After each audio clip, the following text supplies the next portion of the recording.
সাইদের মৃত্যুর ঘটনা দেখেছেন? আমি পুরোটাই দেখেছি। পুরো ভিডিও দেখেছেন? তারা যেভাবে আবু সাইদের হাতে কোনো মরণাস্ত্র আমাকে ছিল? বলতে দেন আগে, আপনি ডোন্ট লিড ওই এইসব আনসারের মতো আমেরিকান ওইখানে বসে থাকে। আমি পুরো একটু জাস্ট ভিডিওটা দেখি এবং সত্যিকারের রাজাকার কাকে বলা হয় এই বুড্ডাকে দেখলে বুঝা যাবে। ঠিক আছে, কথা পুরো শুনি রাজাকার সত্যিকারে বুঝতে পারবো। দেখেছি তারা যেভাবে সশস্ত্র হয়ে আক্রমণ করেছে, সেখানে পুলিশের অবশ্যই দায়িত্ব ছিল সেই সশস্ত্র আক্রমণ রোধ করার, বুঝলেন? এটা পুলিশের আইনি দায়িত্ব। আমাদের পেনাল কোড বলেন, আমাদের সিআরপিসি বলেন, সেই পুলিশকে সেই ক্ষমতা দিয়েছে, কারণ পুলিশের দায়িত্ব, অন্যতম দায়িত্ব হচ্ছে শান্তি রক্ষা করা। হাতে অস্ত্র ছিল? অবশ্যই ছিল। আমি কি অন্ধ মানুষ? তার হাতে লাঠি ছোটা। দেখুন জাতীয় রাজাকার কি বলে, শহীদ আবু সাইদ ভাইয়ের হাতে নাকি বলে অস্ত্র ছিল। কি বলে দেখুন, কত বড় দেশদ্রোহী, কত বড় রাজাকার, তো কথায় শুনলে বোঝা যায়। আমি কি অন্ধ মানুষ? তার হাতে লাঠি ছোটা ছিল, আমি নিজে দেখেছি। লাঠি দিয়ে সে মেরে আপনি শুনেন, আপনি তো একা দেখেননি নাকি, আরো অনেকেই দেখেছে। সেটাই একটা লাঠি ছিল, ওটা নাকি হয়ে গেল তার কাছে অস্ত্র। আর যে ছাত্রলীগ ভাইয়েরা রান্দাও সেইনি বুলেট মারতেছে, পুলিশ ভাইয়েরা গুলি মারতেছে, ওইটা কোনো অস্ত্র হয়নি বলছি। আমিও দেখেছি, আমি দেখেছি যে অবস্থায়। কথা শুনে মনে হচ্ছে না আপনি দেখেছেন। ডোন্ট প্লিজ এই ধরনের রাবিশ কথা বলবেন না আমার সাথে রাবিশ কথা বলবেন। দেখুন আপা যখন বলেছে আপনাকে মনে হচ্ছে না আপনি সঠিক কথা বলেছেন, তখন রাজাকারের মাথাটা পুরো সেমটিয়ার পুরোপুরি ফায়ার হয়ে গেছে, গরম হয়ে গেছে। সত্যিকারের রাজাকার শেখ হাসিনা আপা, আপনি দেখেন না কাকে বসে আছেন। বলবেন না, আমিও দেখেছি।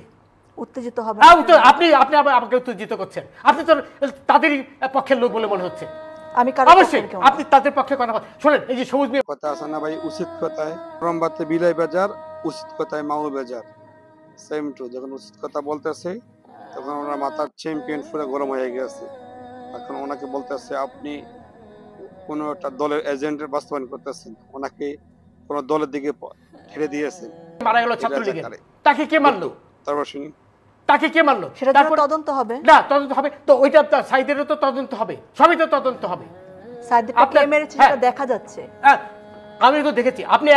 আপনি আমাকে বোঝানোর চেষ্টা করছেন যে আমি দেখিনি নাকি? এই ধরনের রাবিশ কথা আমার সাথে বলবেন না, রাবিশ কথা বলবেন না। আমি কিচ্ছু রাবিশ বলছি না। অবশ্যই রাবিশ কথা বলছেন, অবশ্যই রাবিশ কথা বলছেন আপনি।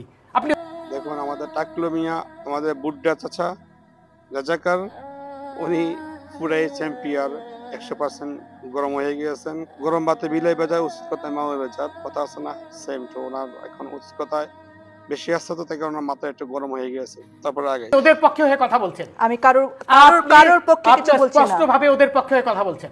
আমি নিরপেক্ষ কথা। আপনি ওটাও নিরপেক্ষ নন। এখন কথা হলো এইখানে রনি আরেকটা মূল্যবান কথা বলেছে যে তারা, আমরা পুরো ভিডিও দেখতে থাকি, এই আপনার সবকিছু পরেও হয়তো আন্দোলন থামবে না, কারণ আন্দোলন তারা কোটার জন্য নামেনি। প্রথমেই তাদের যে উদ্দেশ্য, তারা নেমেছে সরকারের পতন ঘটানোর জন্য, সেটি তাদের একমাত্র উদ্দেশ্য। এবং কালকে যে একজন মারা গেল চিটাগাংয়ের আপনার ছাত্র দলের নেতা, এর থেকে কি পরিষ্কার হয়ে যায় না যে এই এই এই ঘটনাগুলোর নেতৃত্বে কারা রয়েছে? এখন কথা হলো সরকার, পুলিশ, আমি যে আবার বলবো, চরম ধৈর্যের পরিচয় দিয়েছে পুলিশ। কালকে বিএনপির আপনার অফিস থেকে বহু গোলাবারুদ পেয়েছে আপনার ডিবির প্রধান হারুনুর রশিদের নেতৃত্বের দল। এগুলো কিন্তু সব পরিষ্কার হয়ে যায়। বললেন সত্যিকারের রাজাকার কারা? যখন সত্যটা আফা তুলে ধরেছেন, তখন আফাকে ছেড়ে দেওয়াছে, অনেক দলের বাস্তবায়ন করতেছে, অনেক দলের দিকে পাঠিয়ে দিয়েছে, ওদের দলে মানে ছাত্রবাড়িদের দলে পাঠিয়ে দিয়েছে। তো আফা কোনো দল করেন নাই, আফাদের শর্ত ওইটা তোরা ধরছেন। কিন্তু সত্যিকারের রাজাকার তো আমাদের শেখ হাসিনা আপা। সত্যিকারের রাজাকার কে ওইটাকে দেখে না, ওইটাকে চিনে না। বাংলাদেশের 2 লক্ষ বাদ দিয়ে সবাইকে রাজাকার বানিয়ে দিয়েছে, এই আর কি। আসলে সত্যিকারের রাজাকার হলো ওরাই। কাকে রাজাকার বলবেন? অবশ্যই আপনাদের মূল্যবান মতামত আমি দেখতে চাই। আপনাদের মতামত করতে ভুলবেন না। দেশ ও বাহির থেকে যারা ভিডিও দেখছেন সবাইকে অসংখ্য ধন্যবাদ। ভিডিওটি ভালো লাগলে শেয়ার করতে ভুলবেন না। পেজটি ফলো দিয়ে রাখুন, চ্যানেল সাবস্ক্রাইব করে রাখুন নিত্য নতুন নিউজ পেতে। আমাদের সাথে থাকুন। আল্লাহ হাফিজ।